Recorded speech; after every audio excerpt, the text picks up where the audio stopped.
Dans un conte Zahawa, Dieu dit à la mer qui le supplie de faire tomber la pluie que les femmes dansent au son du tambour et j'enverrai des nuages qui feront tomber la pluie.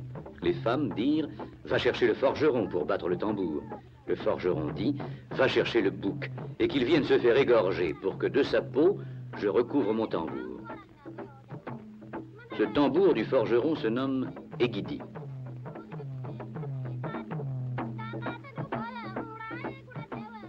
Et cette danse des femmes pour demander la pluie, était-ce Langalang que les jeunes femmes du village des Birgouli se sont mises à danser à la tombée du jour, simplement pour se divertir?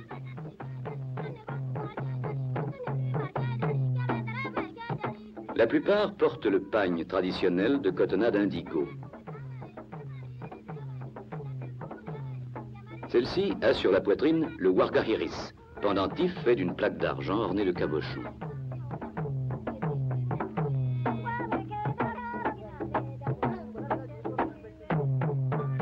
Elle danse seule, car la saison des pluies a commencé, les garçons sont avec les troupeaux. Certaines se sont parées d'un lourd collier d'ambre naturel, acquis boule après boule.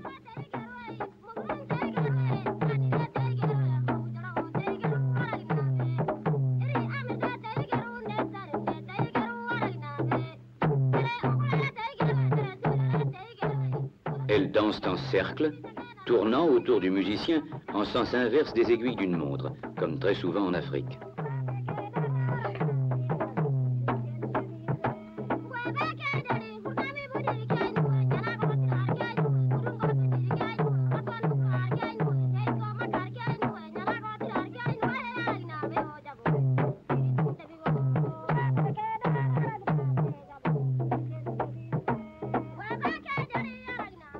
Plusieurs ont posé sur leur tête le mamour, coiffure faite d'un arc de cuivre orné de perles rouges anciennes et de boules d'ambre.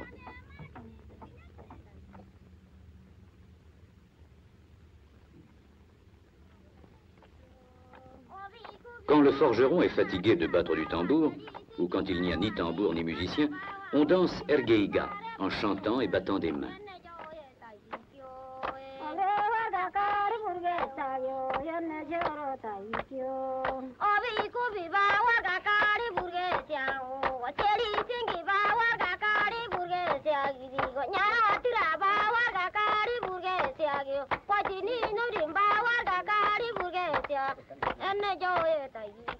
C'est une sorte de concours de saut qui s'exécute généralement à deux, quelquefois à plusieurs. Lorsque les garçons sont là, ils se groupent à quelques pas du demi-cercle des filles. L'un d'eux se détache en courant et désigne du bout du pied la jeune fille qui l'invite à danser. Si un grand personnage assiste à une danse, on attend de lui qu'il encourage musiciens et danseurs.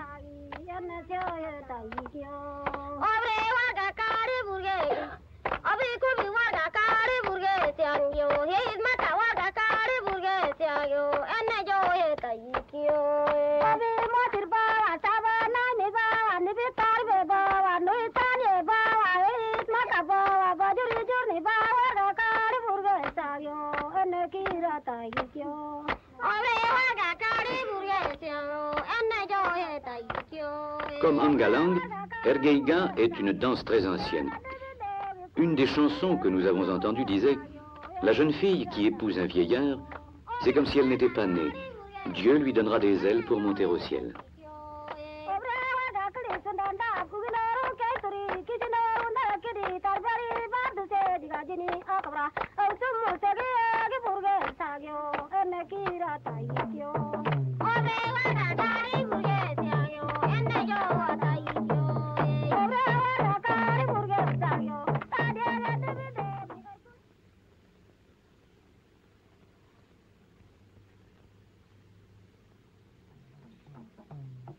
Nous sommes au mois d'août et les pluies se font attendre.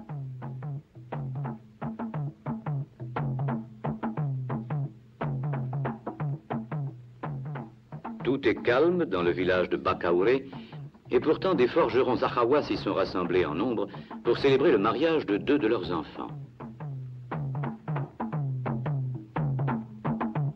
Vers 8 heures du matin, parents et amis se sont réunis à la maison du père du marié pour conduire le garçon à la maison nuptiale.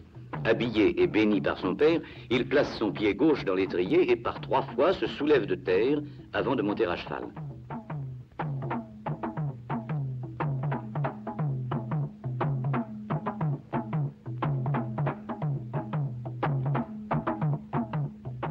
En fait, lassé d'attendre, après avoir versé aux parents de la fille la dot convenue, le jeune homme a enlevé sa fiancée il y a 1 mois, et il ne s'agit plus maintenant que de régulariser leur union. Le marié est enveloppé dans un pagne de femme retenu sous un turban. Impassible, comme un grand personnage, de son visage on n'aperçoit que les yeux baissés. On retrouve sur lui les attributs du nouveau circoncis, bracelet de perles au poignet, cravache dans la main droite.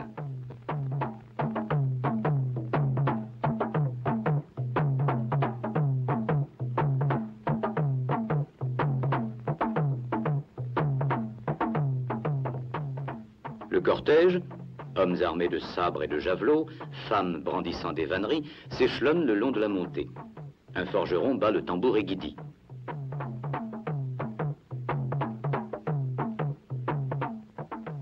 Ce petit garçon qui porte en travers du dos une natte plus grande que lui, c'est le koulaï, le garçon d'honneur. La natte est neuve. Les mariés s'y assiéront côte à côte à l'intérieur de la maison nuptiale.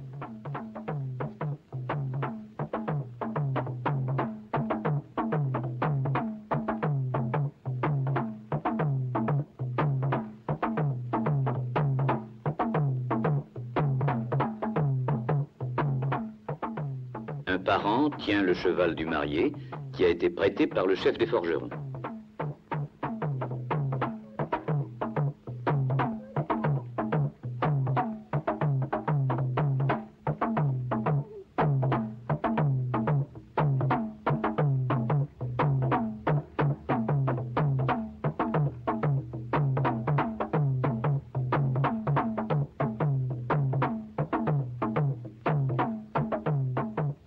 Dernière halte. Le cheval s'arrête devant une porte basse qu'il ne peut franchir. Le marié est complètement voilé.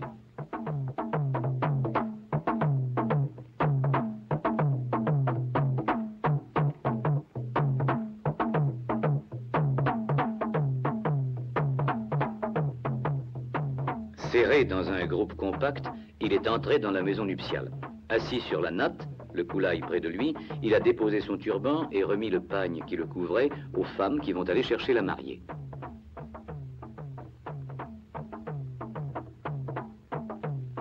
La voici. Elle attendait dans une 3e maison. Une petite fille d'honneur marche à ses côtés. Toutes les deux sont cachées sous le même pagne. Une femme plus âgée les guide avec le bout du pagne passé sur son épaule gauche.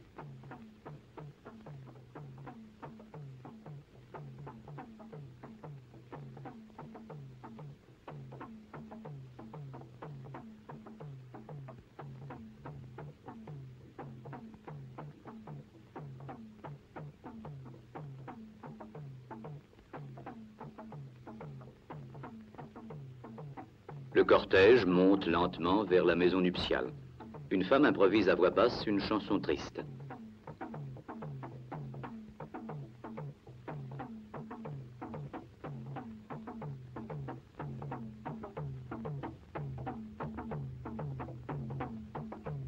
Après plusieurs refus suivis de cadeaux, la mariée consentira à pénétrer dans la maison nuptiale.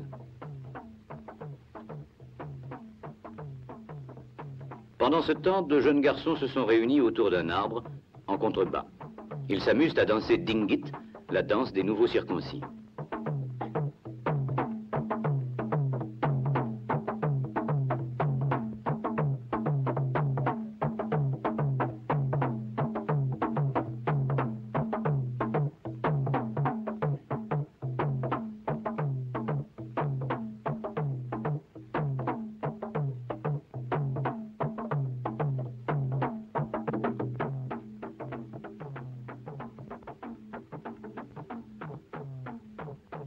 Le jour baisse. Les hommes occupent la scène.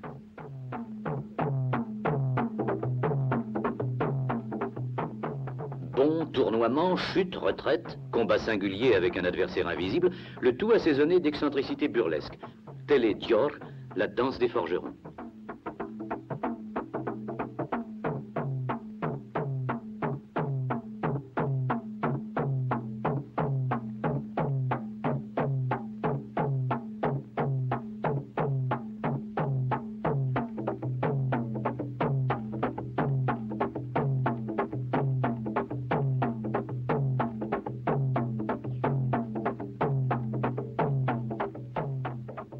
Danse guerrière, danse parodique, démonstration bouffonne de l'escrime Zahawa. Chacun s'efforce de susciter le rire, de trouver quelque chose de plus drôle que le voisin. Il est rare de voir les Zahawa abandonner leurs réserves et s'amuser aussi franchement.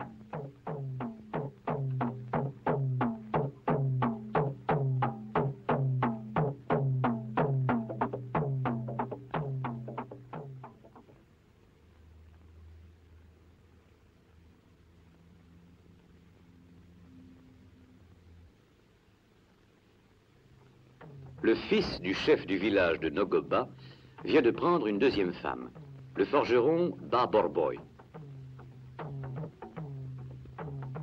Des femmes, auxquelles se joindront quelques hommes et quelques enfants, se livrent à cette danse d'allure guerrière.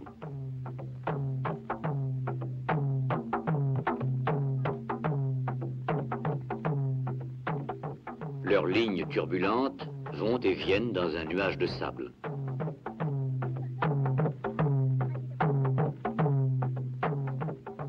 Du côté du marié, on brandit des armes. Même les femmes tiennent des sabres, des cannes, des bâtons. Du côté de la mariée, même les hommes agitent des ustensiles de ménage.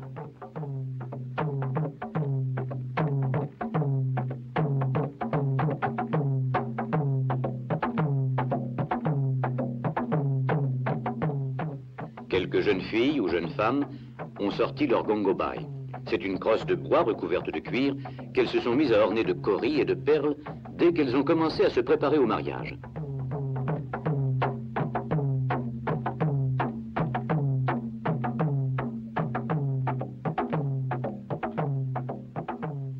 À la danse en ligne succède une danse en cercle autour du forgeron.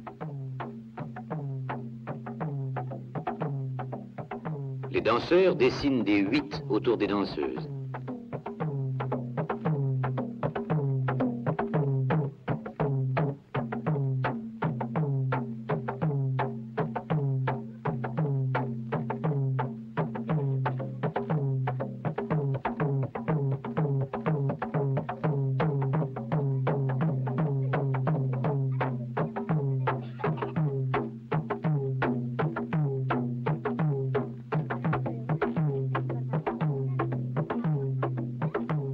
Le forgeron s'agenouille pour battre les dernières notes.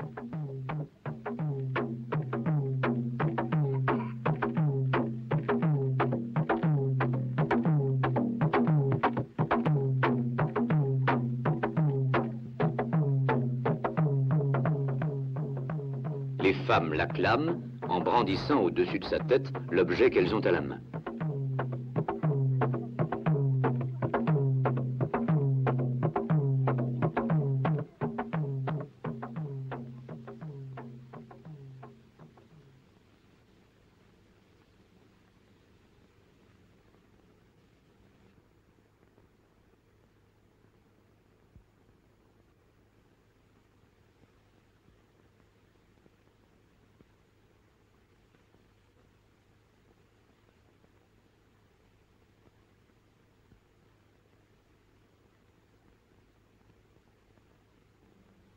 Immédiatement après l'exécution de Borboy, les Imogu dansent Imokurun, le jeu de l'autruche.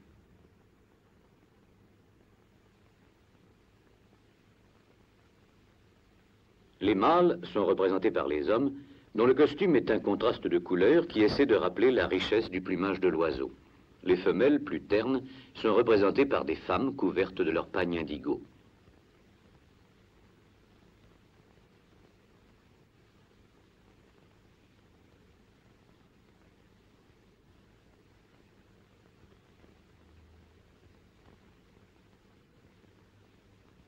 Seuls les Imogu, leurs alliés et leurs parents du terrain peuvent danser Imokurun, car les Imogu sont les gens de l'autruche, Imo.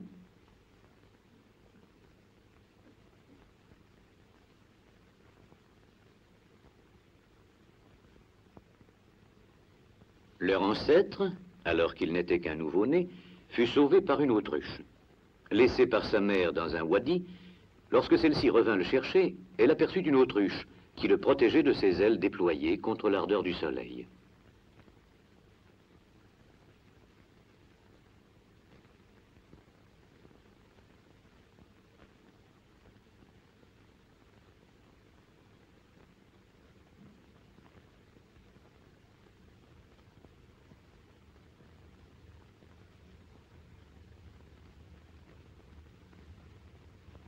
Lorsqu'un membre du clan Imogu se marie, on danse 2 jours de suite, matin et soir, Imokurun.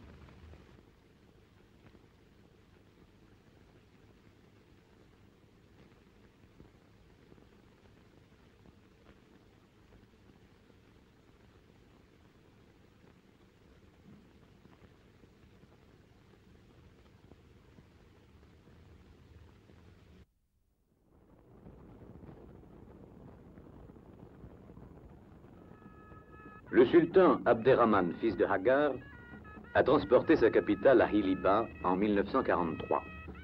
Son autorité s'étend sur tous les Ahawa vivant au Tchad. Il a droit au timbal royal de cuivre rouge, les Naas, insigne du pouvoir.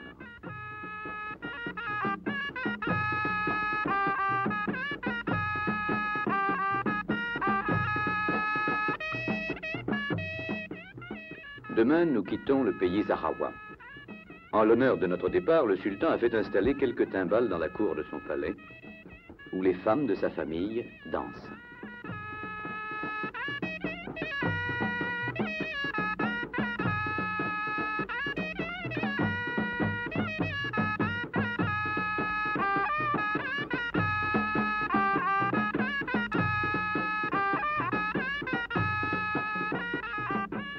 Pour ajouter à son prestige, le sultan a fait venir du Soudan un joueur de haïta, instrument royal, souvent associé au timbal dans les cours musulmanes.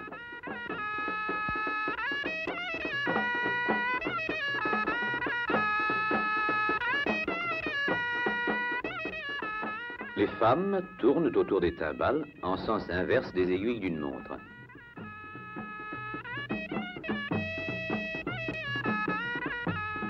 Elles ont à la main des éventails de plumes d'autruche, des couvercles en vannerie, des assiettes émaillées, des sandales, une palme.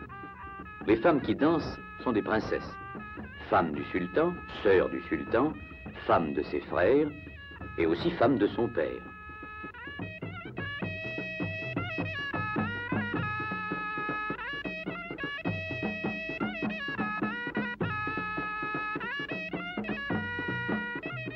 Cette danse de cour, cette danse royale, d'un caractère somme toute exceptionnel, est pourtant plus connue des Européens que les danses communes comme Angalang et Ergeiga. Chaque fois que le sultan sortait de son palais de briques crues pour accueillir un haut fonctionnaire, les femmes dansaient autour des timbales en l'honneur de l'étranger.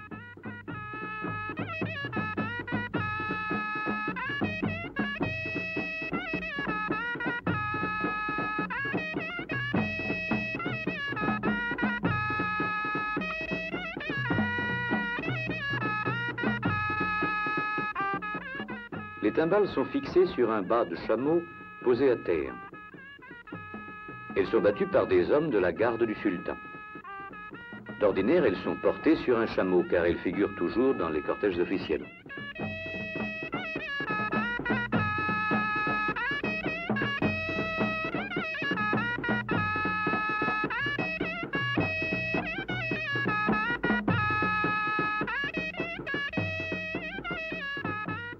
Un garde leur rend les honneurs royaux en faisant tournoyer au-dessus d'elle un éventail de plumes d'autruche. Le vendredi, jour de marché, il devient le boucher du village.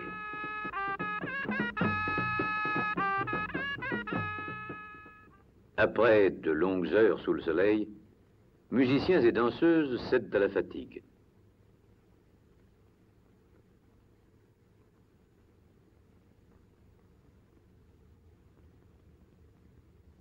La pause se prolonge. Une vieille femme qui fait tournoyer un flabellum rameute les danseuses.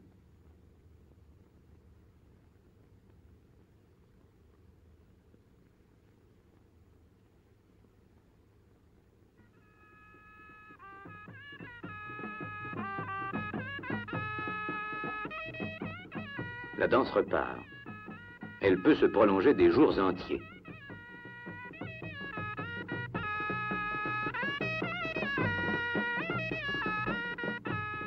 Les élégantes arborent des pagnes bariolés, les vieilles ont le pagne indigo.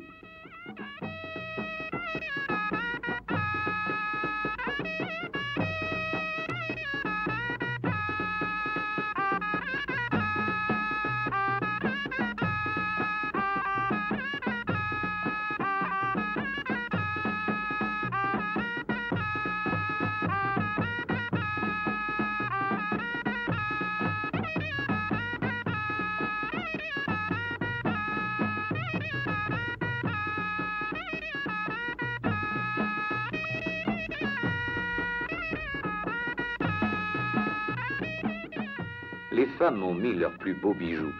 On aperçoit, outre les coiffures à perles rouges, dites mamour, 2 tourées fodda, autrement dit calottes d'argent.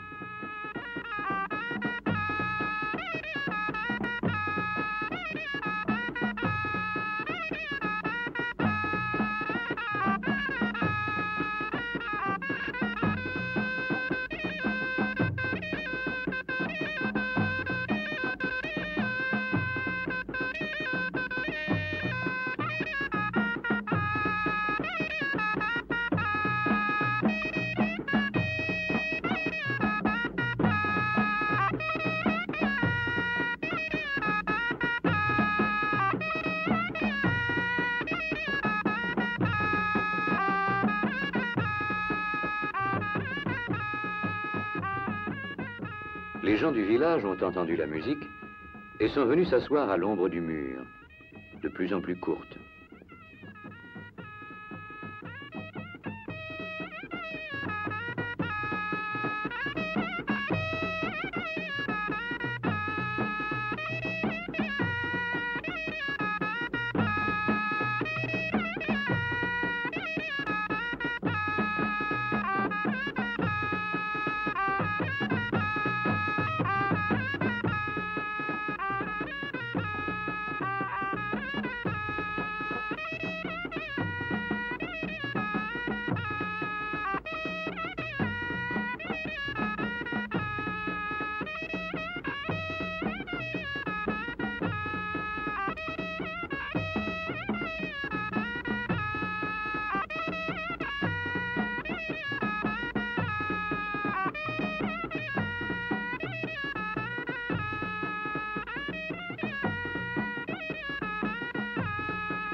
Les femmes, qui n'ont pas le droit de danser la danse royale, ont envoyé chercher le forgeron. Un autre cercle s'est formé qui danse Angalang.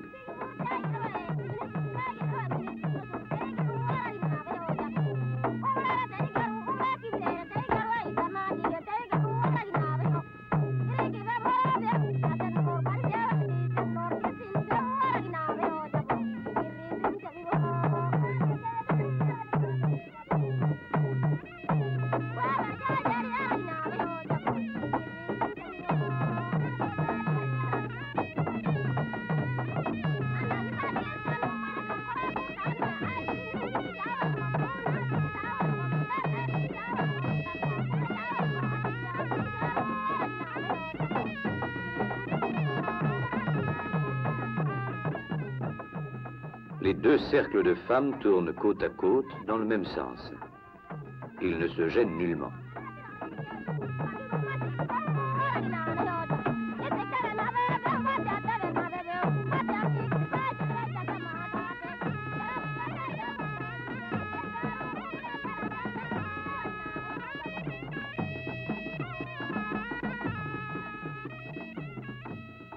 Le touré fodda est une coiffure constituée par un minuscule énin d'argent auquel des pendants d'oreilles sont suspendus par des chaînes d'argent.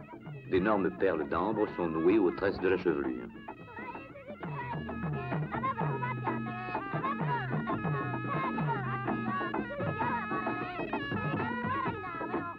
Les Sahawas ont encore d'autres danses. Dingit, la danse des circoncis. Debet, danse sans musique. Dirongdok, danse de divertissement empruntée au Wadayen. Enfin, Origo, la danse des vieilles, que très peu de gens acceptent de danser aujourd'hui.